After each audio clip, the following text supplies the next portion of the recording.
Hello, dear friends. This is Kardec Radio at 11 p.m. Yes, it is.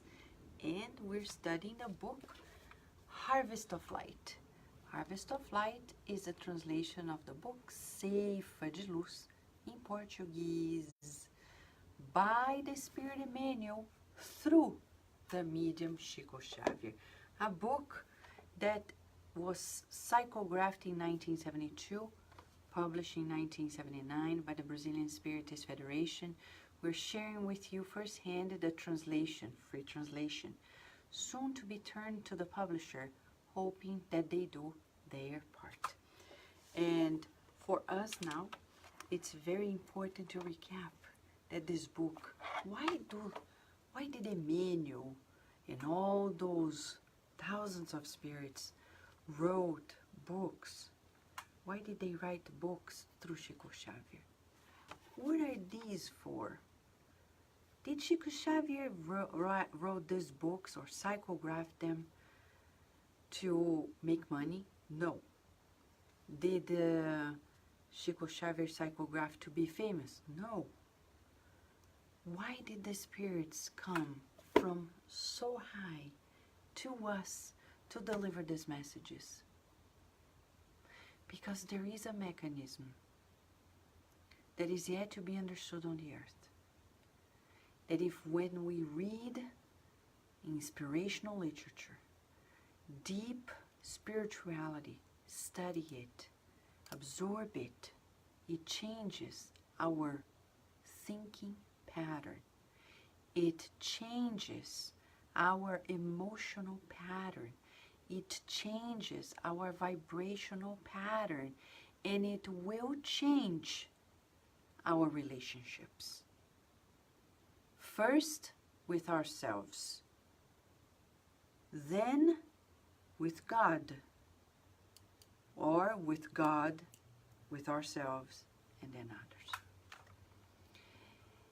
It's a multi-dimensional change, transformation. These books, they come to us as true coaches of the soul. Spiritist books are coaches of the soul for immortality. These are, they contain knowledge that will never become outdated. We're talking about universal laws, a universal understanding that will stay with us to immortality. So is it worthwhile spending this time? Yes. Is it worthwhile studying more? Yes. Is it worthwhile doing this for so many hours? Yes. We are not at a point where we can already nourish ourselves alone.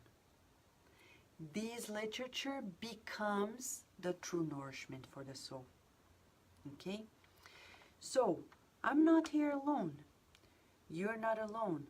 We have here Emmanuel educating us, coaching us for a better life. And it's up to you and to me to be good students and absorb it. Okay? To be good students and absorb it. Good students, they pay attention, they apply themselves, and they are voluntarily driven to the lessons that are being given. And they are not doing this, right, Karina, Alice, because there is an exam. They are thinking ahead of it. It's for the long run of it. In our case, we, as a whole class, we're studying it because we want to change our vibrational status. We want to transform our thinking pattern. Did you know that other spirits, not only incarnated, but especially the discarnates, they can have access to your thoughts and feelings? Second part of the Spirit's book by Allan Kardec. There is a chapter that talks about the intervention of spirits in our lives. And it says, when Kardec asked, the spirits, through the mediums, Can the spirits influence ourselves?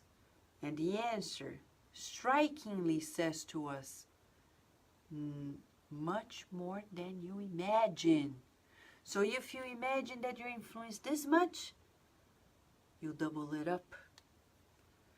No way. Yeah, way. We need to study ourselves, to observe. And I'm talking about the influence of good spirits too. So we need to observe it to change ourselves. We cannot mask it. We cannot pretend to be whom we're not, because the superior spirits know who we are. They know our deepest intentions. They know our deepest desires. So it is vital that we get to know ourselves, get help to transform ourselves, and the help is certainly also in the Coaches of the Soul, the Spiritist books. Okay? That's the introduction. I see friends that are already here. Hello, friends!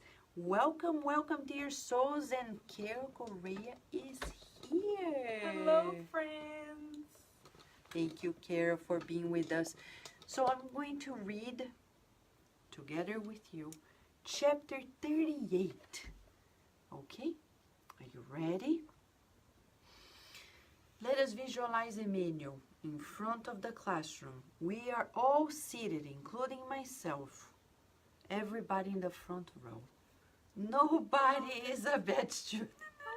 I'm so excited. Right, Karen? I'm super excited because I'm a teacher and I love the students in the front row. We as teachers, we love seeing the students that are there in the first row because they're excited. They want more. So let us all visualize ourselves seated in the first row, watching Emmanuel, who is going to explain to us what we need tonight. Shall we? Don't forget, everybody who is in our network is receiving these energies, is receiving these spiritual fluids, the radiations that we're absorbing. Chapter 38 of the book, Ceifa de Luz, or Harvest of Light in English, titled Faith and Culture. Emmanuel quotes from Paul to the Romans, verse 14, item 1. Verse 1. Accept the ones whose faith is weak, without quarreling over disputable matters. Emmanuel then explains to us, undoubtedly, faith does not always accompany the expansion of culture, as culture cannot always arise to the level of faith. A vigorous brain can rise to the prodigies of calculation or stand out in the most ingrained fields of emotion, inward of artistic values, without understanding the trifle of moral resistance in the face of temptation or suffering. Similarly, a fervent heart is susceptible to the most noble demonstrations of heroism in the face of pain or the highest reaction against evil, showing a manifest inability to accept the imperatives of inquiry or the requirement of progress. Science investigates. Religion believes. If it is not right for science to impose directives on religion, incompatible with its needs of feeling, it is not reasonable that religion obliges science to adopt norms irreconcilable with its demands of reasoning. Balance will be the climate of understanding in all matters that relate to faith and culture, or we will always be threatened by the desert of disbelief or the pool of fanaticism. Let us help each other in the sowing of faith. Let us learn to listen with serenity in order to speak rightly. The Apostle Paul says, accept the one whose faith is weak without quarreling over disputable matters. It is so in order to reach culture, the daughter of work and truth. Humanity is naturally compelled to inquire, to examine, to experiment, and to theorize. But in order to attain the living faith, daughter of understanding and love, it is necessary to serve. And to serve is to make light. And to serve is to make light. Let it shine, let it shine, let it shine. No, we're not joking. But you know, it's the good news, Mamma Mia. It's funny, Carol, because people often think that Jesus is, when we talk about the gospel, we must be serious. Encapsulated in this,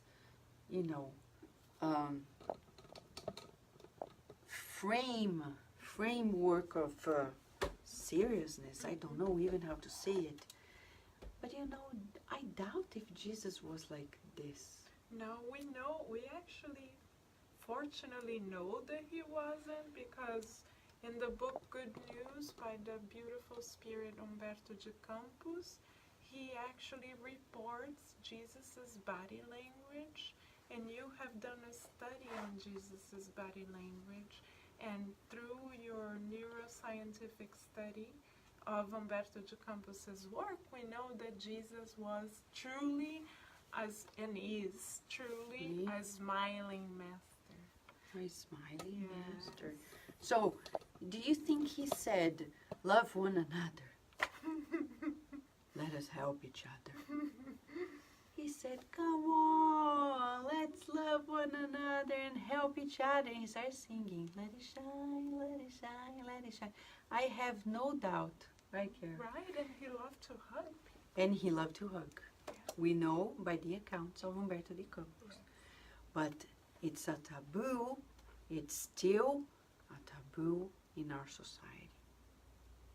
And this message today reminds us of so many of these aspects. Okay? So let us go back. He begins by quoting a verse from chapter 14 to the Romans. Paul writing to the Romans.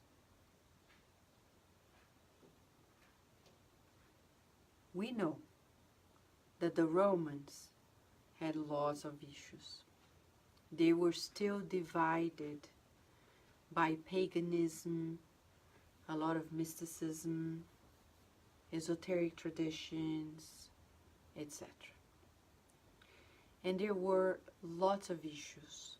And those who were absorbing the Christian knowledge were confused what was best, like many people nowadays. Many people go and read this book, that book, the other book, and they're like, oh, I am going to do these 3 steps in this book, then these 2 in the other, and then we become, it's like a mixture.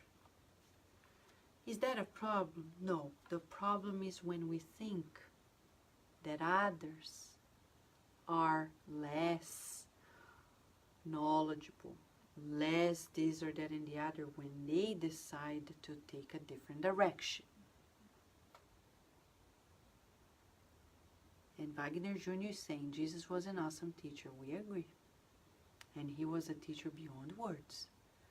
He was a master of non-verbal lessons. He taught by his example, by his body language. And here, Emmanuel is saying, if something works for you, good for you.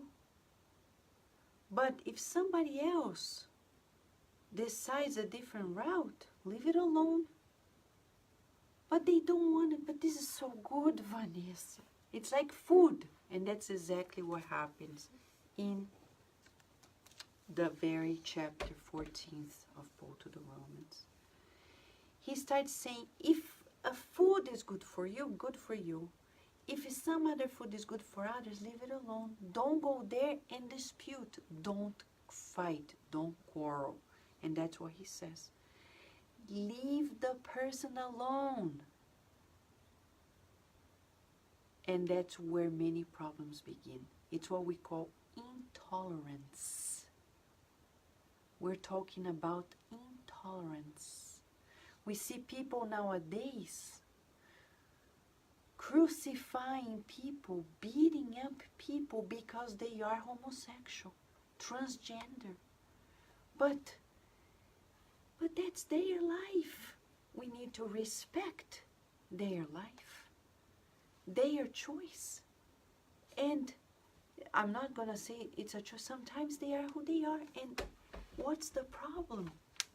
Unless somebody asks you to do different, or somebody blocks you from being whom you are.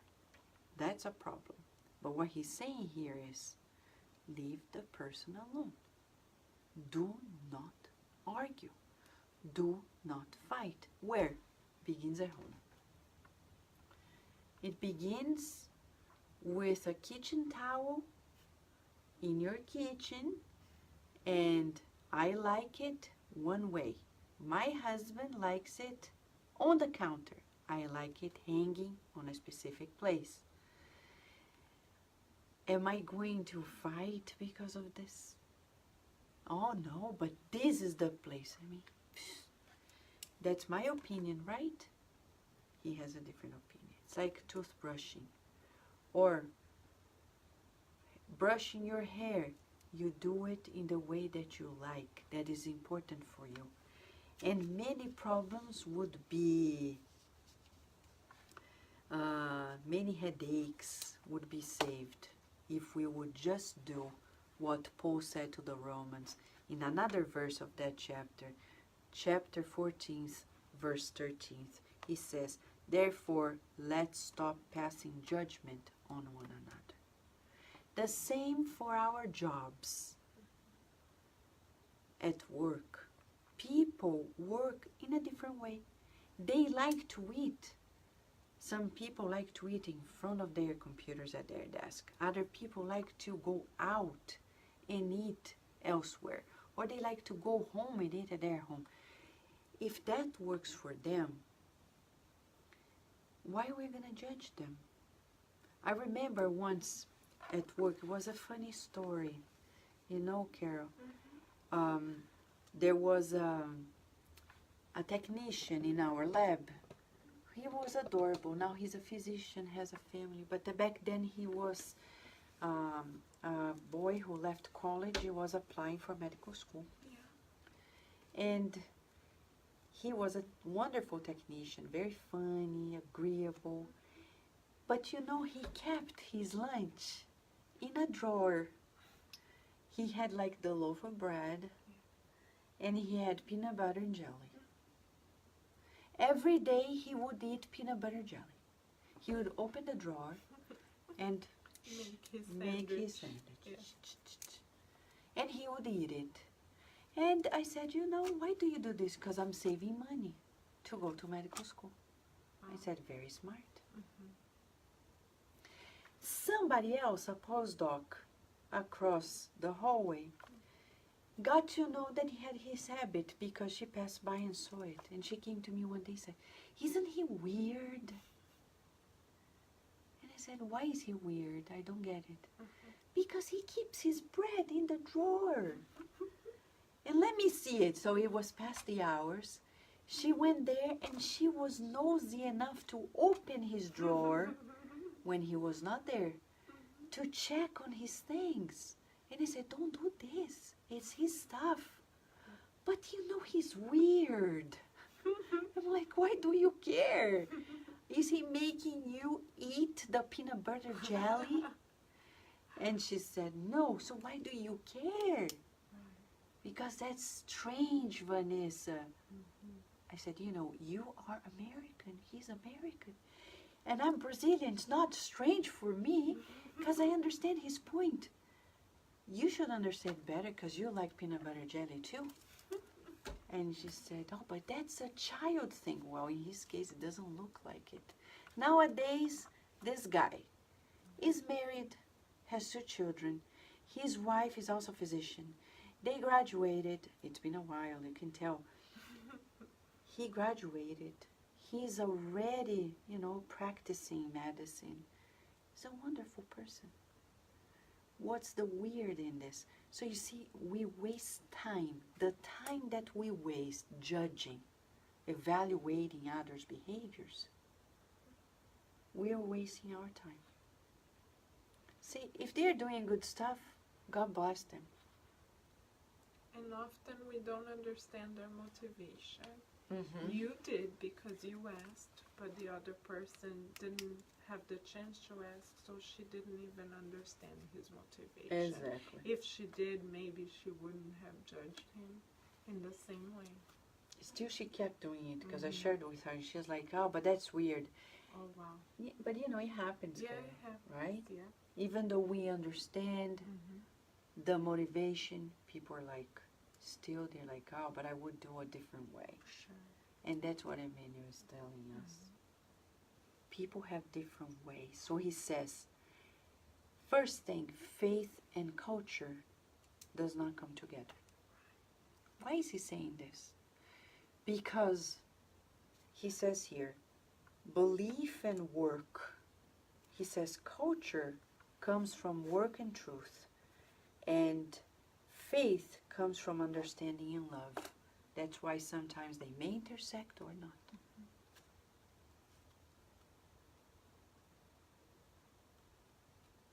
So, for us, we need to focus on ourselves. He says, not necessarily somebody who has a lot of knowledge will have enough understanding and love for somebody else. It's very common. And the reverse, somebody who has a lot of goodwill, love and understanding, when they have to be facing, as he says, the imperatives of inquiry and the requirements of progress which are connected to culture, they may fail. There are people who are adorable and they're loving and caring. You tell them about a big project of a, you know, an enterprise, and they're like, oh, great. But they don't feel like getting into it. And what do? It's on us to understand. And that's why in this very, very chapter, he's going to talk about the ultimate intersection, science and religion. Right? Wagner Jung is saying, let's not judge the others. Each being has their own flesh thorn. Thank you, Wagner. So, science cannot impose directives on religion, which is an ancient anxiety in our humanity, to mix everything up, and it's not going to happen. And he says, and it's not reasonable that religion obliges science to adopt norms that cannot reconcile with reasoning. It's what we call the paradigms. I know little by little we are getting there, but it takes a whole lot of maturity. It doesn't depend on one person. And that's the fallacy of everything. People think that sometimes one person will come to the earth and make a miracle happen. But that doesn't exist, because the one that supposedly had all this power, Jesus Christ, did not enforce anything on us. So, If you are expecting a Savior to come to the earth and overnight change the status of a country, of the whole earth, sit or lay down, wait, reincarnate many times, because it's not going to happen. It doesn't depend on an external person. The one that had the power to do it didn't do it in the way we think it is supposed to happen. Many people are expecting, like since Jesus, Judas, failed because he had that expectation of a Savior that would enforce his faith over the current culture of the time. It didn't work. So for you and I, for us, right, Carol? Right. Let us meditate on this. Are you expecting that a miraculous Savior is going to come and rescue you from your problems? It's not going to happen. Do you think somebody's going to come to the nation where you're living in and is going to change the status quo overnight? It's not going to happen. How do I know? Well, study history, study the Spiritist books, and we will understand that transformation doesn't happen from the outside in. It happens from the inside out. I'll give an example. When the United States of America gave its first shout of independence, July 4th, right? 1776. The next day, England was not saying, oh yeah, now we lost the colony, it's okay, now we're going to be best friends. 35 years to change. Battles, wars, to be acknowledged, accepted. You and I have a connection, a network of spirits that are interdependent with us. And our transformation affects them. Their transformation affects us. Their stagnation affects us, and our stagnation affects them. That's why transformation is not a 1 + 1 = 2. It's a more complex equation because it depends on many factors. Am I being pessimistic? No. He's saying balance will be the climate of understanding in all matters. So if we want a saving grace, we need to do practice understanding. And what is the key to understanding? What is it? Seek, The good. feel, The good. visualize, The good. and mold The good. with all the resources we have at hand. That That's the didn't key. come from us, by the way. It came from Emmanuel, just so you know. Emmanuel is definitely the teacher. The teacher. Right, Carol? Yes, of course, right. She's reminding us, it's in the book Thought and Life. Chapter 10. Chapter 10. Understanding. Understanding. So he's saying balance will be the climate of understanding in all matters that relate to faith and culture. Or we'll always be threatened by the desert of disbelief and fanaticism. And that's what's happening nowadays, because we don't want to understand. But what is to understand? Seek the good. Because our nature is divine. So I understand that person. Seeking the good. Myself seeking the good. Today, as we were preparing here, We watched a little clip by a Brazilian pastor that is very famous, and we admire him, Fábio Teruel. And he was saying that one day, as a tale, a man was saying to God, how come this is happening in the world? I don't believe you allow these things to happen. How come you don't do anything? And God replied, but I made you. How come I didn't do anything? I made you. You to help the change. So the transformation will happen, says Emmanuel, when we invest in understanding. Understand.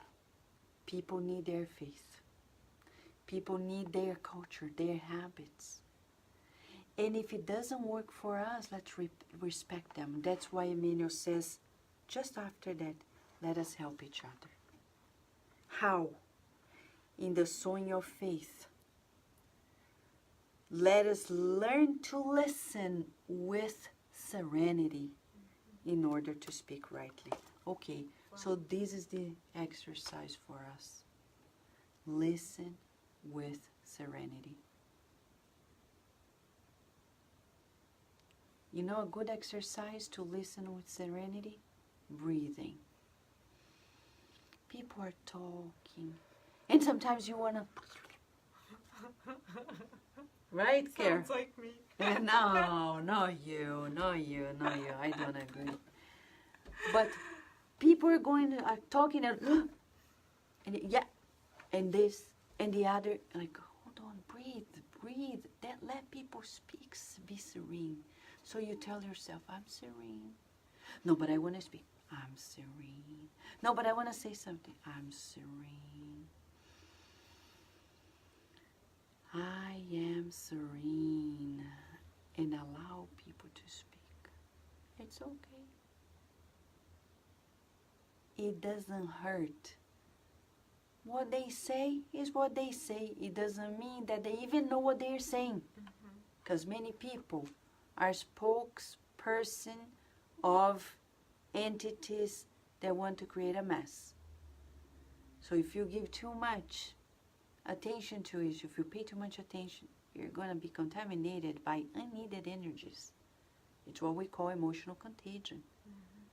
So the best way for us is to breathe in and out. Dr. Herbert Benson from Harvard taught us the relaxation breathing. And that's a good way. It's the abdominal breathing. We breathe in and out. And we breathe in and out slowly and deeply, allowing people to speak what they need to speak. They need it. It's okay. Let them speak. Let them speak. So when I speak, I can speak with precision. Listen. Pay attention. And you find yourself most often than not without the need to say anything. Like Jesus. He allowed us to be who we are and still does. And He's waiting, but not passively. He's helping us. But say, it's okay, go ahead. It's like a child. They are learning the ABC, and you want them to make a sentence. It doesn't make sense. Wait a few more years, and they are going to make a sentence.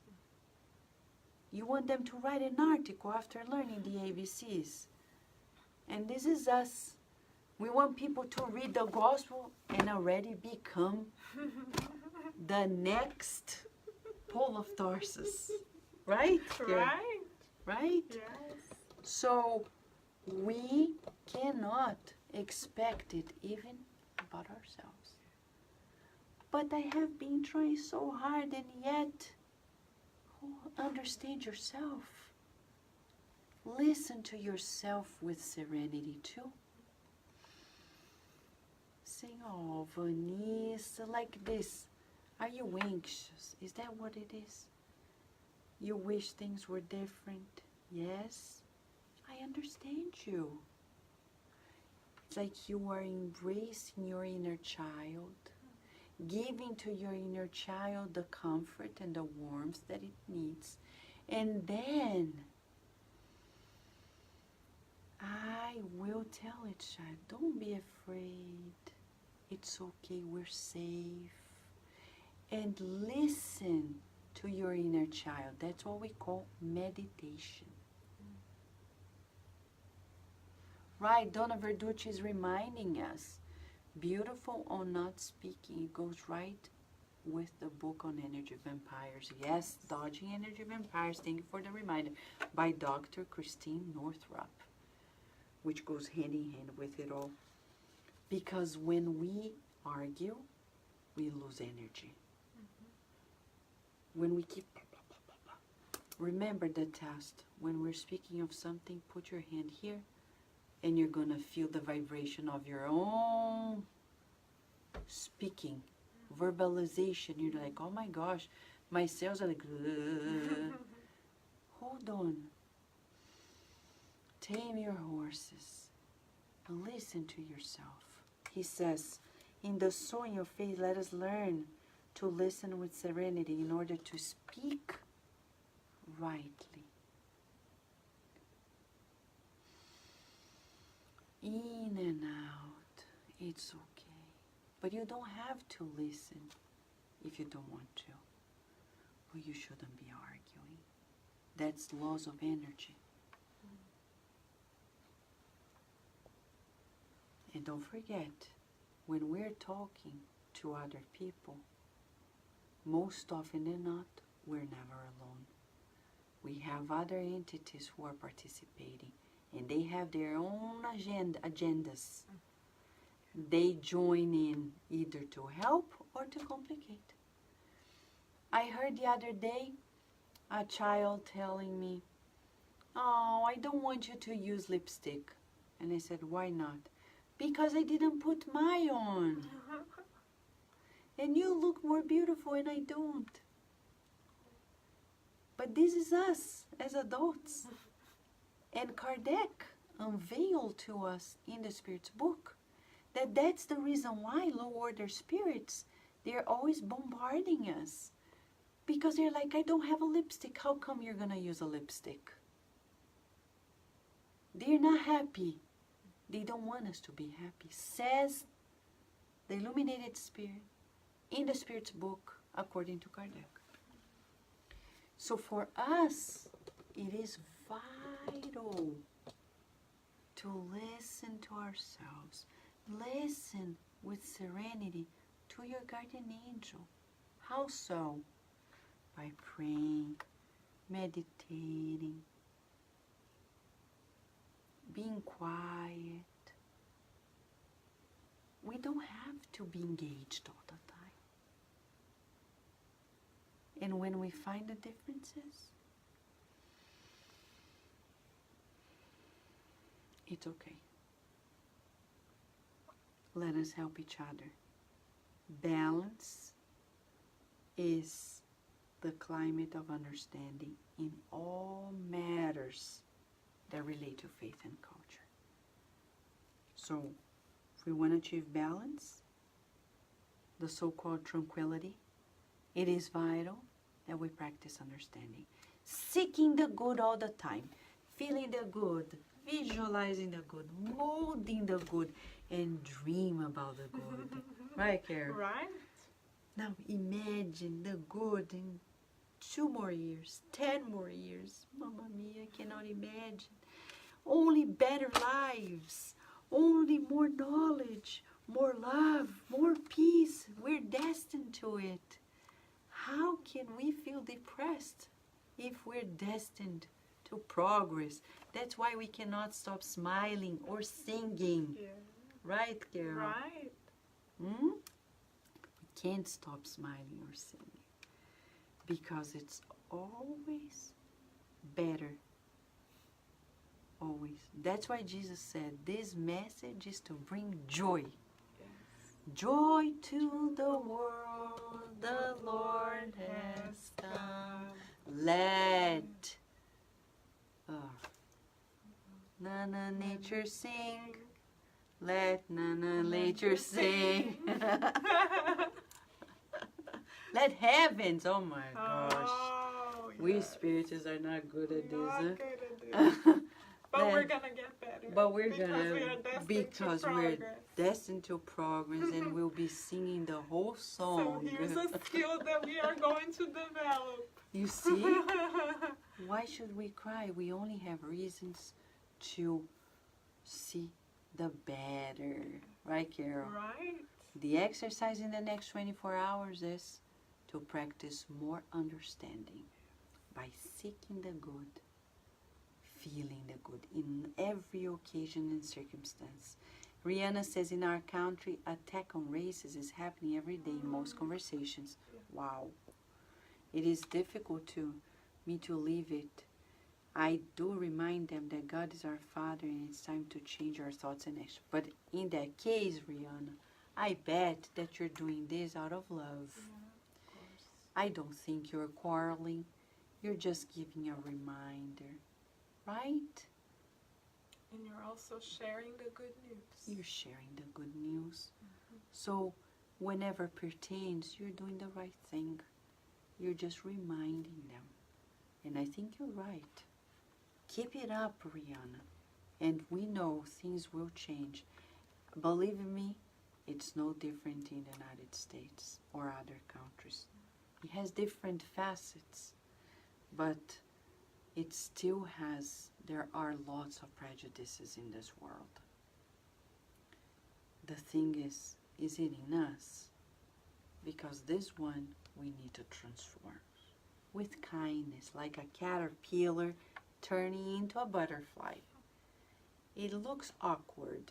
It's hard to believe until you see it, that a caterpillar can become a butterfly, but this is us. The caterpillars who will fly and be so beautiful. We are beautiful, but we'll become a different beautiful. All right? So for us is accept the ones whose faith is weak without quarreling over disputable matters. Let's not pass judgment onto one another. Let's help each other. And at the end of it all, in order to attain the living faith, it's necessary to serve. To serve is to make light. And what you're saying, Rihanna, is for us service. Service. Any good that we do is service. Right? Right. Are you going to stop? No. Remember the story. Why is the world this way? Doesn't God do anything? And God says, yes, I do. I made you. You to help. And that's you. That's us helping. Helping one another. Let us help each other. Make our lives be smoother. Bringing relief. Bringing consolation. No wonder Spiritism is the promised consoler. It doesn't take the suffering out of us, but it consoles us. It transforms us so we can read the suffering from our lives, because it depends on our perception. Tomorrow, when we come back, God willing, we're going to study a chapter that is all the more powerful. It's titled Personal Commitment. You see, God made you to change. And he quotes Paul in Corinthians. I planted, Apollo watered it, and the growing came from God. Ooh! And he says, somebody needs to sow. Who is that person? You know, I think it's you. All of us. You? Yes, you. Why not? So, that's it for today. Tomorrow, we will come back, God willing, with personal commitment by Emmanuel in the book Harvest of Light. For now, thank you, Emmanuel. Thank you, Carol. Thank you, friends. And a lot of warmth and a hug. Let us help each other. Until tomorrow.